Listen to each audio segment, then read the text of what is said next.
Hey everybody, and welcome back to another video, or the first video rather, where I'm gonna rate the decks that you sent in. Now I have to say that a lot of the decks that have been sent in are just very good decks that I just can't really talk much about it. So if your deck hasn't been chosen, then there's a good chance that it's because it's just a very good deck, very solid, and there's not much to say. But it doesn't mean that I will never cover these. But I'm just first looking for those where I think they might need more help, or just where the comments indicated that they're just not really sure. So yeah, so that's the deck we're looking at today, which is obviously Soviet's Armoured, and Armoured is a deck that relies a lot more on infantry than one might think. Infantry is hugely important for many roles, but especially in Armored just for tanking damage, because your tanks are basically doing everything but tanking very often. That's what you need the infantry for. The infantry there is to draw the enemy fight, to spot what is shooting at you, and to soak up the damage for your tanks. Because even though your armor, your tanks are more efficient, they take just as much damage as they would if they were not in Armored. But of course, they recover more quickly from being stunned, and they recover their morale more quickly, so that indirectly buffs their survivability. But when it comes to a missile coming in, they die just as quickly, right? And with not having VDV, etc., your tanks will have to fill their role, which is, for example, close range anti-tank. Especially in Soviets, the only real anti-tank you get is with Modus Recon 90. And they like range and accuracy, and of course, being 9 infantry, they have even less accuracy than shock squads. They, are slower, etc. And of course, especially in Soviets, Armored in general, there's not much to choose from. Just Modus Recon 90 when it comes to rifle infantry. So let's just go over tab by tab. I'm sorry, but I have to remove the naval tab because I never put a naval unit there, and it just bothers me. I'm sorry. So logistics. The form didn't say whether this was for team games or 1v1s. Let me just say, unless you're an experienced player or you don't really care about winning or anything like that, I would really not use this for 1v1s. Not for, again, not if you like really trying hard to win. If you just want to have fun, just obviously go for it. But it is a lot more suited for team games. Soviets in general are definitely comparatively a lot stronger in team games than in 1v1s. Don't get me wrong, they are capable in 1v1s, but team games is where they really shine. And they've been, for basically all I could remember, just always been a top tier deck in that, and that has not changed with South Africa, or with the DLC or the patch specifically. So, what do we have? Obviously not a lot of choices. Ural and Fob obviously make sense. TA-DUK, very unique tank, also makes a lot of sense, can very much defend itself, is very hard to get rid of. You definitely do want to have that. UAC can be fine, but with team games having even more artillery than 1v1s, which already has a lot, relatively speaking, I wouldn't really go for it. You don't need the availability. If you really want to go for a 1v1, you can go for this, but in a team game, I'd just go for the MP1. It's not a great CV, but it has 10 HP and at least 3 front armor. The weapons are irrelevant, but it's significantly more survivable than a UAZ. Cluster ammunition will essentially one-shot the UAZ unless you get very lucky, because even 3 AP heat or kinetic, 3 AP damage will one-shot this already, whereas for this you need 10 AP damage, right? Assuming you don't hit front, but with cluster that will be 10 AP. So a lot more survivable, and 30 points in the opener that you have to spend more. In 1v1 can maybe be a bit annoying, but in team games, you learn to live with it. And those should really be enough CVs for team games, because once again, on average you have a lot less zones per player in team games. Infantry. Now I said that infantry is important. Very important, because they have to fill extra roles. Igla N and the Conqueror M are perfectly fine. You can also go for base Igla. The extra HE is really not that important most of the time, because all your missile AA has 6 HE or more, especially with its threat and buffed. So, you know, 6 plus 4 equals 10. That will still one shot. But of course, if you use the Igla on their own, or just have 2 Iglas around, you know, they will both need to hit to kill a plane. And with 5 HE, they will be able to. The other hand, of course, you get more base Iglas, so you can upwit them. And essentially have better accuracy for the same price and for the same availability, while also being cheaper. But it's just a small thing. Conquer Sim are also fine. And what I would do is I would run 2 cards of base modus Recon in the 5-pointer. They're not amazing spam, the 5-pointer having only 1 armor, as opposed to many other nations that get 5-pointers with 2 or more. So they're a lot easier to kill, but even bad meat shields is still better than having no meat shield. Right? And you had 1 card, but 2 cards you should really have. There's no real reason to bother with any of the ATGM IFVs. Because if you want armored ATGMs or mobile ATGMs, you get tanks. Of course, they are significantly cheaper, but that's generally not really worth it, because they also just get killed very easily by ATGMs themselves. And you can also get Conquer Sim Infantry if you want more affordable ATGM infantry. And we will get probably some activation points for the 5th slot here. In which case, maybe you could fit in a BMP3 or one of the BMP2s, but we'll get to that later.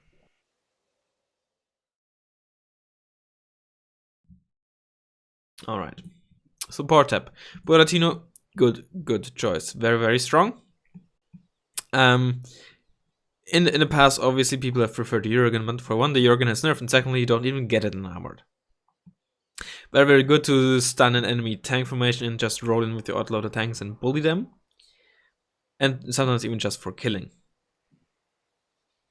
Tunguska is a solid AA piece, but for one, if you use it, I would upwit it. It's 85 points. You don't need 6 of them. That's what, 510 points? Something like that. And then I would probably go for the Tunguska M anyway. Longbows and stuff like that are one of the biggest threats to a deck like this. So having 3,325 meter range is really helpful. If you mainly want it for the gun, then go for the base Tunguska. I don't care too much about the missile, because the gun is amazing. The best spare gun in the game outside of the automatic. But I think in an armor deck, you really want to have the possibility to get this 9M 311M. Mortar, perfectly fine. Very important to have for smoke. Any of the mortars are fine, honestly. The Nona just doesn't carry a lot of ammo, but obviously has the range. I'll just leave the Nona in for now, but it's really up to you. You know. Personally, I prefer the Potnos, but some people like the Nona. That's fine. Strelton M, especially with the buff to 6 HE, not too bad. For like a relatively affordable AA piece on a flank or something like that, low intensity part, or if you just want to have something without radar that you don't have to bother microing while also being on a mobile chassis, perfectly fine. Akatsiya I wouldn't go for. It doesn't have the best stats. It's relatively expensive for it to be spammed, and with a low aim time of 30 seconds, or long aim time I should say, and not the best, you know, firing pattern. Either go for the cheap Akatsiya or go for the Mister. That said, Buratino, if you use it frequently, is supply heavy enough that, you know, if you want another card of artillery, either go for a second Buratino, I'm not joking, or go for a book. Book is, I would say, kind of a must-have for an armor deck, something like this, just to have the opportunity to stun an enemy ATGM plane before it can fire its missile, assuming, of course, you're not you can't hide your tanks quick enough. So it's another layer of the safety net to protect your tanks. Tunguska and threaten them, they are fine, but they won't stop any enemy planes before they can get a load off. And that's what a book can do if it's close enough. And most importantly, even if it doesn't kill them, it can stun them. Especially for planes like A10s or SE25Ts that circle around for a while. Being able to stun them is the second best thing after killing them, right? So if you if you want to get another piece of artillery, go for the Buratino, and I would probably replace the Strat NM, because for cheap and non-radar AA of similar range, you can always just buy some McLeans for the front line. And them being infantry and very good stealth, you can get them a lot closer to the front line than a Strat NM, so the range difference is not as big of a deal anymore. Or go for basic lab, then you get more, or have them cheaper at least, at higher veterancy. Let me just reorder this so it looks more pleasant, at least to me. Also, another thing to note, Abwehr der Strathanim, Abwehr der Tunguska. Higher veterancy means more accuracy, right? And as the general rule of thumb, which works in 99% of the cases, if you don't run out of the unit in a normal game or in like nearly all of your games, just Abwehr it, right? It's free accuracy and lower stun duration should they get stunned. Tanks, obviously the core part of your deck. T55A for cheap fire support tank. It's not horrible, but let's just say it's not particularly good. We'll maybe add it later, but let me just go through one by one of the choices, right? T72A, very, very solid tank, good for like flanks, low intensity front lines, good armor, good range, good accuracy, and most importantly, medium optics. Very good all-around tank, outside of, being used in masses at the main front line for pushes. That's not where it shines at. So you only really need one card of that, because it's to protect your flanks, to protect your sides. T80B, solid tank, comes for relatively cheap with a decent missile, obviously coming on elite, or veteran in this case. Accuracy is getting boosted a lot. Sorry to go back here, but T72A, once again, you don't need 15 of those. 11 are enough for the role it does. The role is not to be used, again, in masses at the main front line, so you don't need more than 11 here. T80B, again, solid tank. Could be used as like your main medium tank, but in which case, and if you're already running 2 cards, up with them. The bigger you go with the veterancy, the bigger the effect is, right? What I mean with that is going from rookie to trained is a relatively marginal difference, but going from veteran to elite is a massive boost, right? So if you can, always go for elite. And with if you can, I mean not if you have the possibility, but if it makes sense, right? It doesn't make sense for the UM or BU, but here you lose not even 1/3, right? You go from 11 to 8. You don't lose a lot. T64 BV1, also solid tank, essentially a Redford version of the M1A1 Abrams. Could go for the BV. For 10 points, you get 1 AP and the Agona, which is once again a very, very solid missile. But another thing that I would like you to consider is the OBR line. Now, offensively speaking, they're a bit weaker, right? Lower AP, lower RPM.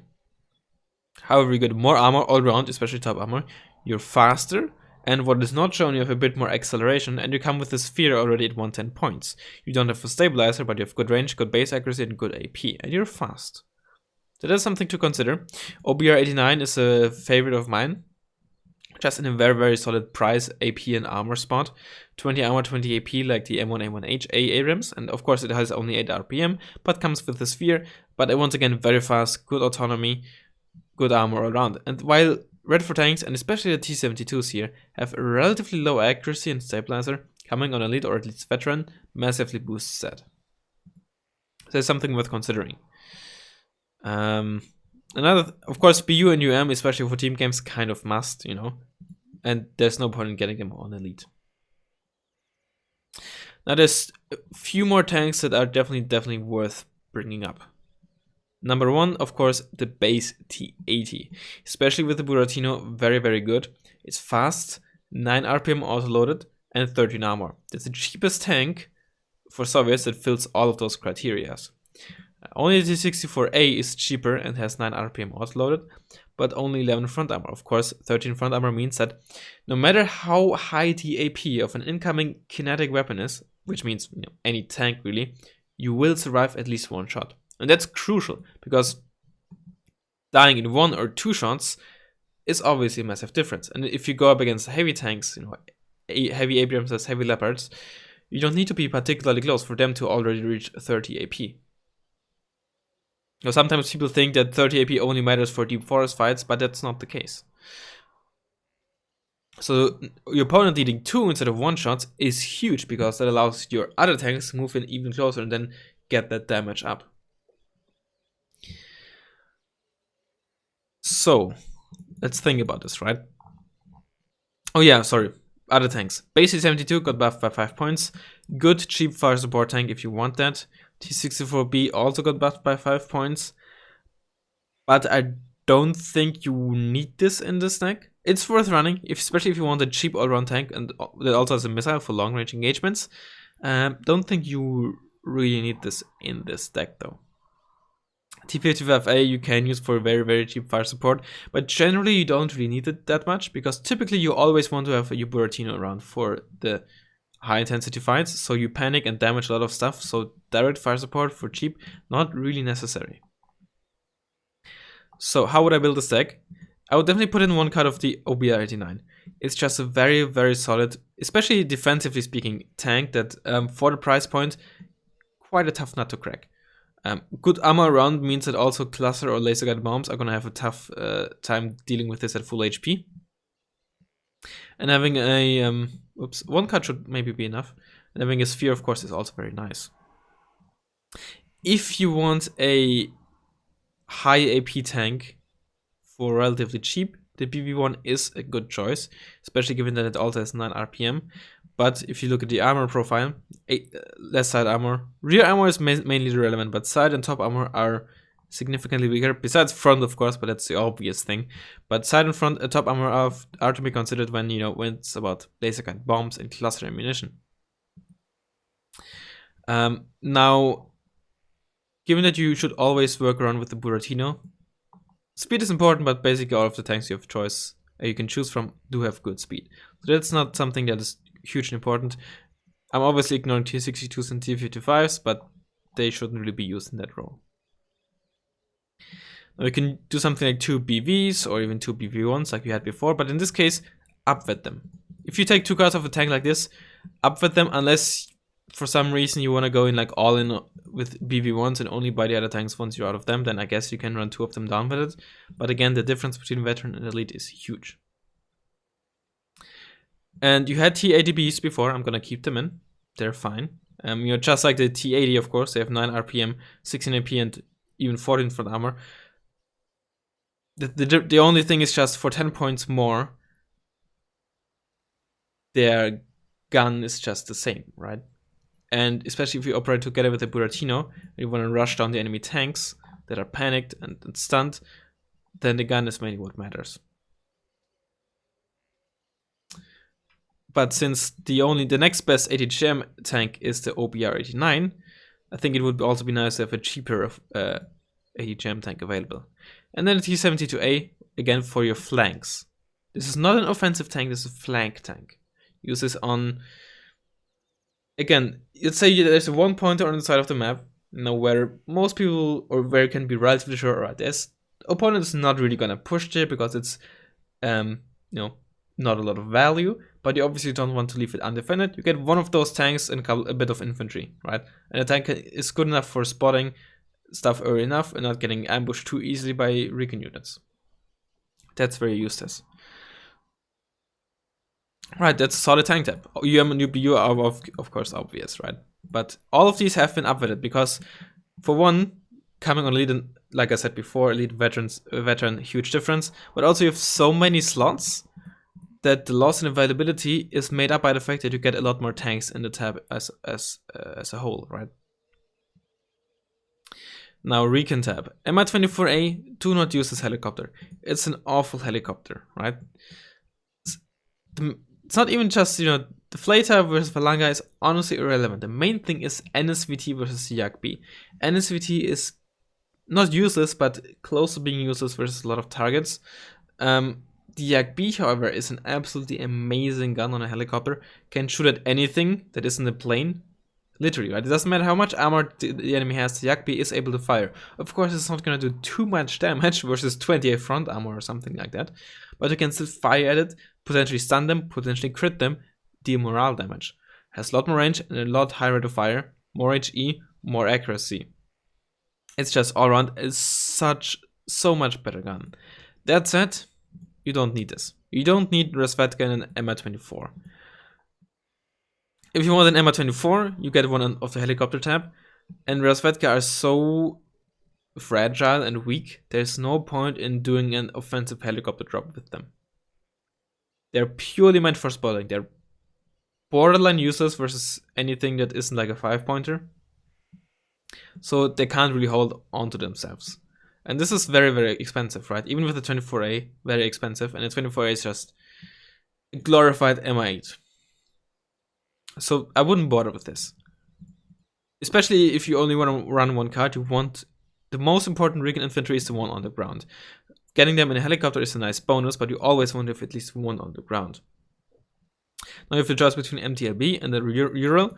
I would probably go for the Ural just for the 150 km/h road speed, so you can get additional Recon very, very, very fast.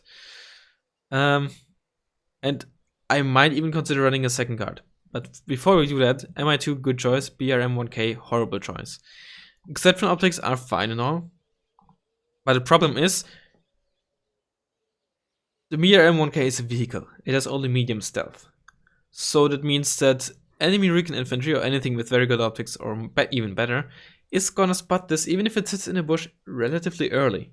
So you can't even get this particularly close to the front line. Whereas Razzmann, which has only very good optics, being infantry and having very good stealth, you can get a lot closer to the front line. In which case, the BRM1K essentially being further back but having better optics spots more or less just as well as the Razzmann squad.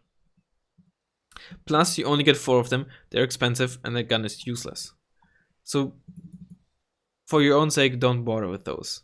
Exceptional optics is mainly really only useful on helicopters. And even then, it's a case-by-case basis, in my eyes. You can either go for another Razzmann or for another tank. None of these are truly amazing. However, still having a Recon vehicle that can at least somewhat fight is very, very useful because you spot stuff a lot earlier, and most importantly, you also spot enemy Recon fighting vehicles a lot better than normal tanks can. I'd probably go for the PT-76 or the T-55, whichever floats your boat. T-55, of course, has a bit less accuracy but more range and is a lot more survivable.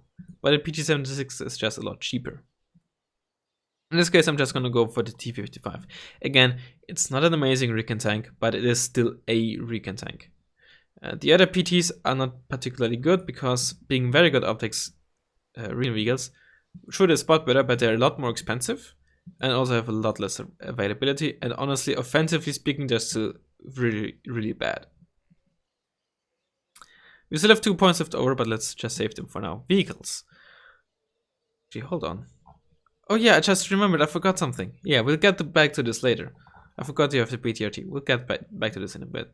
The BMPT, of course, must have in a Soviet deck. It's one of the best units in the game. It's just an absolute infantry leader and has enough armor for it to withstand a lot of AP as well. Medium optics also means it's very self-sufficient. So light, Recon IFVs, Luxus, even MX sense to a certain extent, you can kind of deal with as well.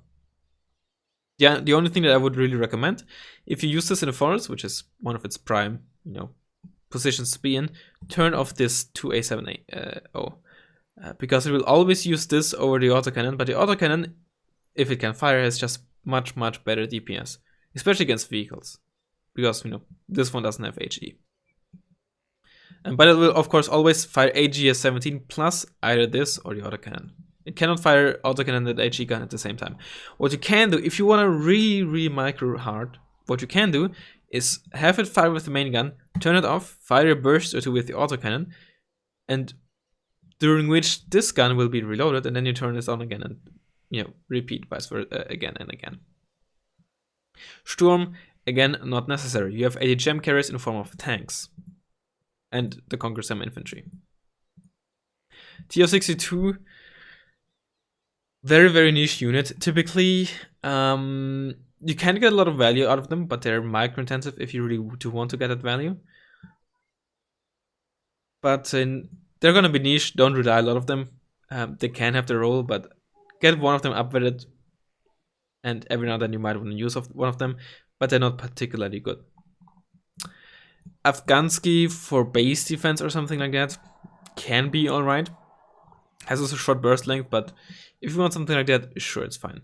SU-122 is also a good direct fire support option, but you have BMPT. Typically you should have a lot of tanks around, and you will have BTRTs as well, which we'll get to in a second. Helicopters, only really one good choice, and it's a VP, and it's an amazing helicopter. It's basically the best helicopter gun in the game. I would probably down with them, so you only need one card, just so we can also fit in another plane. And again, from trained to hardened, not a huge difference. Plus, this will be mostly your either fire support in form of S8s or S80s or S80s. I always forget if it's S80 or S80, whatever. Or your IFV killer or like light vehicle killer, in which case you don't really need them to be too accurate. In which case you would also like prefer to have more in case they die. Planes. SU-27S, not a good ASF. 155 points and only coming at hardened with semi-active only. Like, it's alright, but given what you're up against, it just can't keep up, right? SU-25, especially with the buff, is a solid anti-tank plane. And the S-24s mean that if you know where an AA piece or soft target is, and it's hidden somewhere, you can just fire position it and have a good chance of killing it. Can be nice. But we'll get to that in a second. MiG-25BM, solid seat. SU-25 and SU-24M has a decent payload, but it needs a long time to drop them, and it doesn't have very good ECM. So it's very often just a one-way ticket. So, what is the most important plane for an armor deck? Air superiority fighters. Because the biggest threat to your own tanks are enemy anti-tank planes, or to a certain extent helicopters, but mostly planes, so you want to protect them. One layer is smoke and cover in general. Another layer is anti-air, in forms of, form of SAMs most notably. And the last layer is ASFs, of course. And what better ASF to have than an SU-27 PU? Well, there's the Rafale, but outside of that, PU is more or less as good as it gets. Of course, it is expensive, but it's also incredibly deadly and quite survivable. So one card here is very nice to have. Just have like, if you go up against like a really tough nut to crack, or the enemy is protecting their own planes with ASFs, something like this can help you a lot. What you can also do is run the MiG-31M. It is inconsistent. However, specifically against target like A10s, like the Thunderbolt, which gets its survivability from its armor and not its ECM, can be nice to have. It fires in volleys of 2 and at very, very long range. And with very high HE, they stun and deal a lot of damage even to 2 armor planes. So if you struggle specifically against A10s and stuff like that, this can be a good choice. Especially in team games where spending 150 points on a unit that takes a while to get value out of through killing and such, it's a lot easier to pay this. But it can be a good choice. Now you could run a second card of PUs, certainly valid, or what you can do is run the Yak 1-for-1, which is a very, very solid medium range ASF. It doesn't have a huge payload, but it comes at a veteran with good ECM and very, very good missiles. So that's good. Just keep in mind that the Yak 1-for-1 will not really be able to kill more than one plane most of the time. You can also go for the MiG-25PD, similar thing to the MiG-31M, having 8 HE and a lot of suppression. You will deal a lot of damage to stuff like A10s, as well as stun any plane as soon as you hit them. And, having more than 6 HE means with a critical hit, you will one-shot any plane with 10 HP, assuming it has 1 armor or less. So that can also be a very, very good option. Now what we can also do is run a 27M, because funnily enough, Armored decks very often also really, really like having LTGM planes, sometimes more than other decks. So having this in your deck, it's just always good to have, right? Sure, it's only 1 per card, but it comes at a high veterancy. It is deadly against planes as well, and obviously very, very deadly against enemy tanks. Just be careful when you use it. Now this is, I wouldn't say must have, but I think these two planes you should definitely have in a Soviet armor deck. Egg 141 you can also replace with a PD, but again, you really want those ASFs. Now, having Seed is also really nice for keeping them alive, and of course, your 27M. So let's put that in. For 1v1s, I prefer the SC24, but for team games, you can really go expensive like you did with the 25BM. Now, you might want to say that you really need HE bombers or something like that, because, you know, mech decks or, you know, to deal with infantry. But the truth is, for one, you really don't need it, and secondly, Soviets don't have good choices in that regard. The IL-102 does have a lot of payload, but I would say in team games, it's really hard to play around this. In 1v1s, you can really bully opponents with like this and the 25T with 2 armor, but I wouldn't do this in team games. Again, 25T also, as I just mentioned, can be a good choice, but typically you want to play around this or build your deck around it. With teammates, it's a lot easier, but you don't have stuff like the KA-52, so you can do it because your air presence and defending this 25T should be very strong, but you don't need even more anti-tank power because your tanks should be better than your opponent's tanks. But we have 5 points left over, so we could put something like this in. But before we do that, we do need to talk about the BTRT. Now the Sapiri and Sapiri 85, they're your typical Flamer squads, right? Flamer squads and Napalm Launcher squads. But you don't get them for this. You don't get them for the BTRT. BTRT is an immensely powerful IFV, even as medium optics. 13 armor and a grenade launcher. It just murders infantry like nothing else. This and the BMPT are your main direct fire support. Even against tanks, it will deal a lot of morale damage and be able to stun them, right? So this is what you want to definitely have in your deck. It's a must-have unit in the Soviet deck. Now with 3 points left, it's not enough for another plane. What we could do is remove either the Afghansk or the TO-62, and then we have enough points. Another thing to do here in the plane tab is a helicopter hunter, especially if you have trouble with the longbow. Sure, the Tunguska M is fine, but if it gets sniped or it doesn't have the line of sight, can be tough to deal with. So getting the 23 ML or MLD, good choice. So yeah, it's really up to you what you want to put in last. I think in this case, I might want to put in an ML, because it can also be nice to have like a very cheap plane in the early game, or like in the opener rather.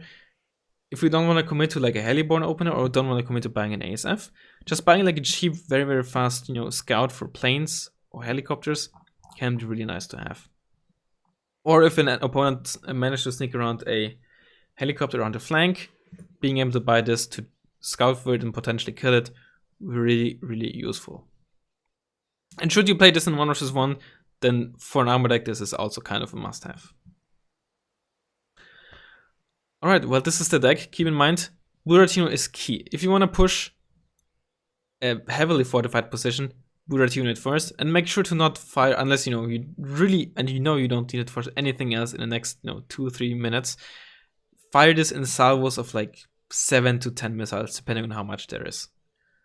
Because a couple of rockets are already enough to just stun and panic everything in its area. And make sure that you keep it in cover, even smoke it if necessary, so it doesn't get sniped by an anti-jam plane. Because, you have to keep it relatively close to the front line. Alright, Soviet Armoured. Let me just, hold up, save this, and then show, do before or after or something. Nah, I don't think we need to. You can just go back in the video. Yeah. Should be much better, especially for team games. 1v1s, again, I would not necessarily recommend playing this, but you do you, of course. And yeah, that's been the first rating your decks. Took longer than I thought. I thought it would be like a 15-minute video. Let me know if you want me to keep this shorter or not. Again, I'm just going by feel here. And yeah, hope you enjoyed it. Keep sending in those decks. And yeah, see you next time.